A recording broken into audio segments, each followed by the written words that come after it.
Sir కొంచెం కలపద్దు. అందరికీ నమస్కారాలు.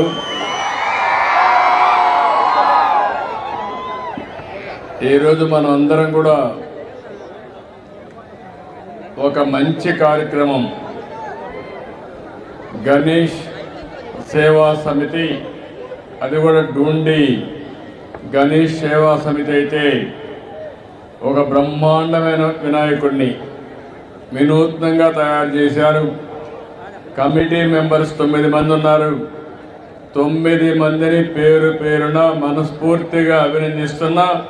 ఇక్కడికి వచ్చిన మీ అందరికి కూడా వినాయక చవితి శుభాకాంక్షలు. మనమందరం వినాయక చవితి జరుపుకుంటాం. నాకు చిన్నప్పటి నుంచి కూడా వినాయక చవితి జరుపుకోవడం అలవాటే కాదు. నేను మీ మాదిరిగానే చిన్నప్పుడు వినాయక చవితి అంటే ఒక పెద్ద పండుగగా, దానికి ఇప్పుడు ఏదైతే డూండి గణేష్ సేవా సమితి ఎట్లా నిర్వహిస్తున్నారో ఇదే పందాలో మేము కూడా నిర్వహించేవాళ్ళం అని చెప్పి మరొకసారి మీ అందరికీ విజ్ఞప్తి చేస్తున్నా.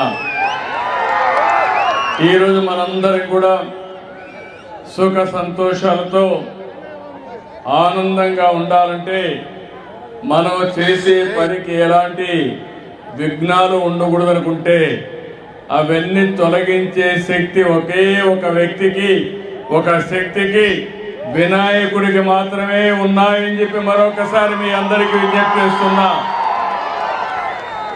చిన్న పిల్లలకు బాగా చదువు రావాలంటే పుస్తకాలు తీసుకెళ్ళి వినాయకుడి దగ్గర పెట్టి పూజ చేసి అక్కడి నుంచి పిల్లలు బాగా చదువుకునే పరిస్థితి వస్తుంది.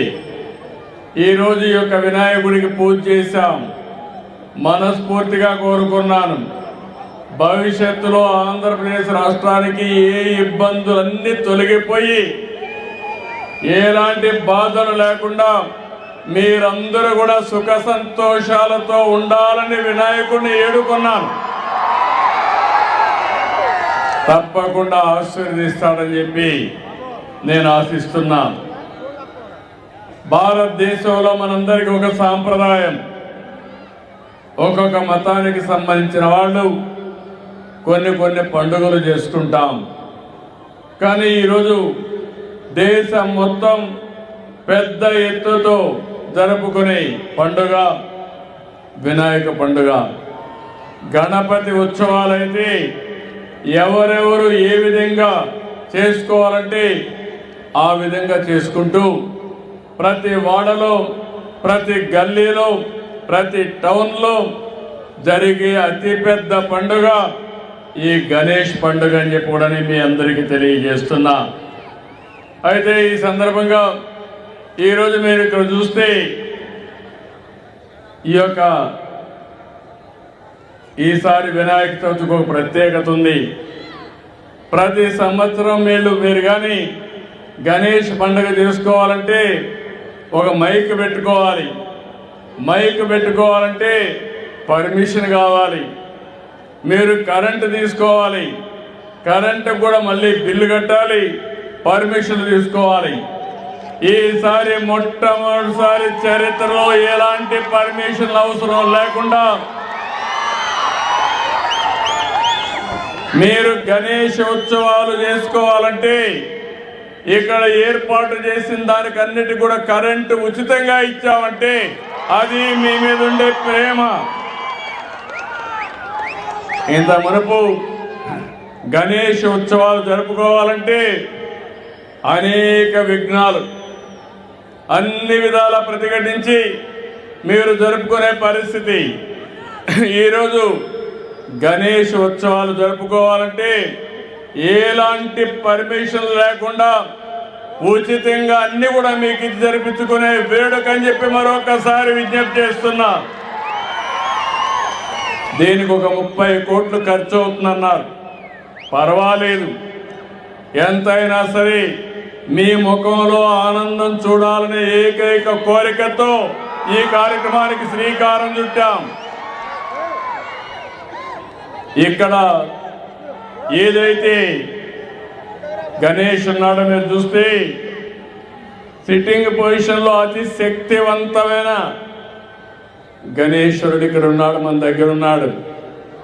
అది కూడా మీరు ఒకసారి చూస్తే మట్టితో చేశారు.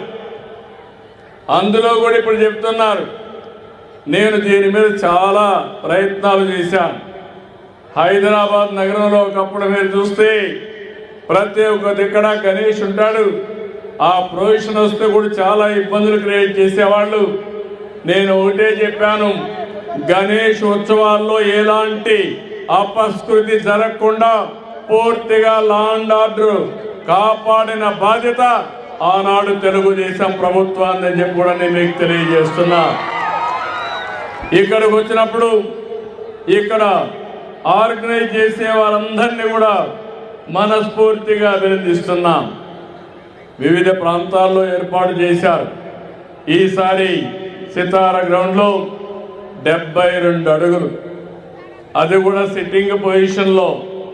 అందులో కూడా కలర్స్ ఏమీ లేవు, ఎలాంటి అన్ని కూడా నేచురల్గా మట్టి నార ఇవే తీసుకొచ్చి బ్రహ్మాండంగా ఏర్పాటు చేసి అందులో కూడా మైక్రో ఇరిగేషన్ పెట్టి డ్రిప్ ఇరిగేషన్ పెట్టి రేపు అన్నీ పూర్తయిన తర్వాత ఇక్కడే గణేష్ నిమజ్జనం కూడా ఇక్కడే చేస్తున్నారంటే ఇది ఒక ప్రత్యేకమైన ఆకర్షణ అని చెప్పి మీ అందరికీ తెలియజేస్తున్నాను.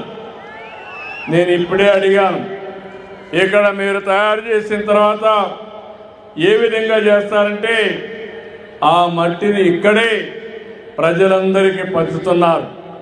ఒక పవిత్రమైన మట్టిని మీరు తీసుకెళ్ళి మీ ఇంట్లో పూల తోటలు కానీ వ్యవసాయ పొలాల్లో కానీ భక్తి భావంతో చేసుకుంటే ఇప్పుడు వచ్చే దిగుబడి కంటే 4 రెట్లు ఎక్కువ వచ్చే అవకాశం ఉంటుంది. అది గణేశుడి యొక్క ఉపయోగం అని చెప్పి కూడా నేను మీకు తెలియజేస్తున్నా. ఇలాంటి మంచి సాంప్రదాయాలకు నాంది పలకాల్సిన అవసరం ఉంది. ఈరోజు భగవంతుడు మనకు ప్రకృతినిచ్చాడు, ఈరోజు అన్ని కూడా ఇచ్చాడు. కానీ రాను రాను కొన్ని రోజులకు మీరు చూస్తే ఎక్కడికక్కడ కలుషితమైన వాతావరణం వచ్చింది, నీరంతా కలుషితమయ్యే పరిస్థితి వచ్చింది, వాతావరణం కలుషితమైపోయే పరిస్థితికి వచ్చింది, పరిసరాలన్నీ కలుషితమైనాయి. అందుకనే ఈ మధ్య కాలంలో మీరు చూస్తే ప్రతి నెల 3వ శనివారం స్వచ్ఛ ఆంధ్రప్రదేశ్ కార్యక్రమానికి శ్రీకారం చుట్టాం. స్వచ్ఛ ఆంధ్రప్రదేశ్ ద్వారా స్వచ్ఛాంధ్ర స్వర్ణాంధ్ర ధ్యేయంగా ఈ ప్రభుత్వం పనిచేస్తున్నామని చెప్పి నేను మీకు అందరికీ విజ్ఞప్తి చేస్తున్నాను. అందులో కూడా సర్క్యులర్ ఎకానమీ తీసుకొచ్చాం. వేస్ట్ ఎనర్జీ ఏ విధంగా పోవాలి, చెత్త నుంచి సంపద ఏ విధంగా సృష్టించాలి, కలుషితమైన నీళ్లు ఏ విధంగా మనం ఎప్పటికప్పుడు సాలిడ్ వేస్ట్ కానీ లిక్విడ్ వేస్ట్ కానీ ఈ 2 కూడా ఈ విధంగా ప్రాసెస్ చేసి వాతావరణాన్ని కాపాడుకుంటాం. అందుకే మీరందరూ చూశారు, నేనైతే నదులను కూడా మనం ఆరాధించాలి, నదులు కూడా ప్రకృతిలో భాగం. అందుకని గోదావరి పుష్కరాలు తొందరలో వస్తున్నాయి. మొన్ననే కృష్ణా పుష్కరాలు నిర్వహించుకున్నాం. నదుల్ని ఆరాధించడం మన సాంప్రదాయం. ఈ సంవత్సరం మీరు చూస్తే పోయిన సంవత్సరం చూశాను, ఈ సంవత్సరం చూశాను, వర్షాలు ఎక్కువగా పడ్డాయి. పోయిన సంవత్సరం నేను బాధపడ్డాను. ఈ రోజు అంతా తిరిగాను, ప్రొక్లైన్ పైన కూడా తిరిగి మిమ్మల్ని అందరినీ ఆదుకున్న విషయం బొడమేరు వరదని సమర్థవంతంగా ఎదుర్కొని మళ్ళీ పునరావాసం కల్పించిన పార్టీ. అలాంటి కార్యక్రమాలు కూడా చూసి మళ్ళీ శాశ్వతంగా బొడమేరు వదలకుండా చేయడం కోసం అన్ని చర్యలు తీసుకుంటున్నామని చెప్పడానికి మీ అందరికీ విజ్ఞప్తి చేస్తున్నా. ఈ సంవత్సరం అయితే ఇప్పటికే 1500 టీఎంసీ నీళ్లు గోదావరి ద్వారా సముద్రంలోకి వెళ్ళాయి. ఇంకో పక్క కృష్ణా వరదలు కూడా ఈ సంవత్సరం మన పది ప్రాంతాల్లో వర్షాలు పడి బ్రహ్మాండంగా వచ్చే పరిస్థితికి వచ్చాయి. ఇప్పటికే 500 టీఎంసీ నీళ్లు సముద్రంలోకి పోయే పరిస్థితి వచ్చింది. రాష్ట్రంలో అన్ని జలాశయాలు పూర్తిగా నీళ్లున్నాయి. ఈ రోజు మనందరం కూడా పండుగలు జరుపుకుంటున్నాం అంటే అన్నిటికంటే నాకు ఆనందం ఈ రాష్ట్రంలో కరువు లేకుండా చేసి పండుగలు ఘనంగా జరుపుకునే విధంగా ముందుకు పోతామని ఒకసారి మీ అందరికీ విజ్ఞప్తి చేస్తున్నా. ఈ రోజు మీ ఆనందం చూస్తున్నా. ఇటీవల కాలంలో మేమైతే మీరు చూశారు, నేను ఎన్నికల ముందు ఏవైతే చెప్పానో సూపర్ 6 చెప్పా. ఈరోజు సూపర్ 6 ని సూపర్ హిట్ చేసి గణేష్